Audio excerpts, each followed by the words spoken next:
Said in the most recent polls, Ed Markey was up. Why don't we check in now with Steph Machado, our colleague. She is live in Malden, Massachusetts. Steph, I know I'm sure like with Kim, it's not a bunch of supporters in the area there, but what's the mood like?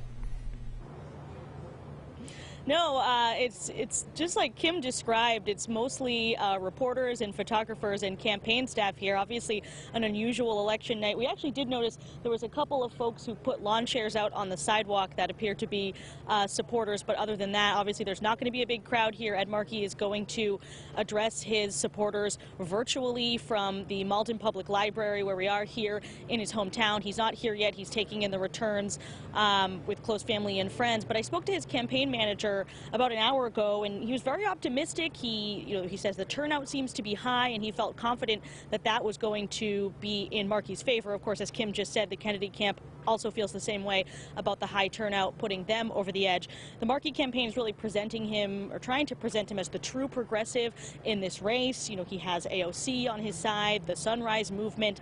But as we've seen in the debates, Markey and Kennedy agree on a lot of policy issues. So it's a real test of whether an older incumbent can hold on to his seat amidst a challenge from a younger Democrat who's also a Kennedy. And Markey's campaign manager, John Walsh, who's also the former chair of the Massachusetts Democratic Party, had this to say about the choice voters had. And you don't have to think that Congressman Kennedy stinks to believe that Ed Markey is the better of the two candidates. His experience and his effectiveness and his leadership on progressive issues. So it's not unusual for us to have really talented people in a contest like this. I really like Joe Kennedy, but I do believe Ed Markey's a stronger candidate for the situation that we're in today. And John Walsh thinks there is a chance of having a winner tonight. Might be a couple hours later than we usually see winners declared. I was actually surprised, Ted, to hear what you said about Fall River, thinking that they're going to have their ballots counted pretty soon, considering just the large swath of mail ballots that come in, and you have to open them up and process them. And I think that cities and towns were helped a little bit by the fact that the Secretary of the Commonwealth allowed them to process them before today, so that they could get started counting them sort of right away at 8 o'clock.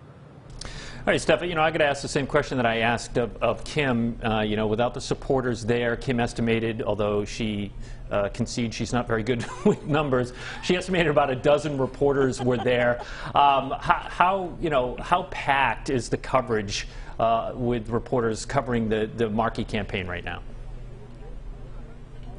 Oh, it's pretty empty right now. I mean, especially since not a lot of folks are sort of on the air at 8 o'clock, but we have, I would say, 1, 2, 3, 4, 5, 6, maybe 8 news outlets up on the risers with their cameras from the Boston TV market, Providence, New Bedford, and Springfield, with photographers and reporters. There's some print reporters sitting at a table, and then some campaign staff, but not very many people here. Everyone's in masks, so sometimes it's even hard to tell who are the reporters and who's the campaign staff, but it's obviously not going to be this massive celebration that we're used to seeing in person, although people will be celebrating from home if there's a winner, whether it's Kennedy or Markey. But usually we're accustomed to sort of like, yelling over the crowd sometimes in our 11 o'clock live shots, because it might be a celebration, music playing and all of that. This is obviously a very unusual election night in a pandemic, but it's good to be able to be here and at least observe the remarks from the senator,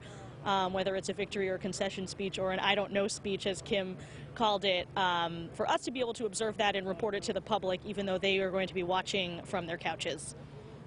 Yep, tonight, Steph, you won't even have to bust out the double headphones that we often have to use on election night. I think you can just do with the single earpiece.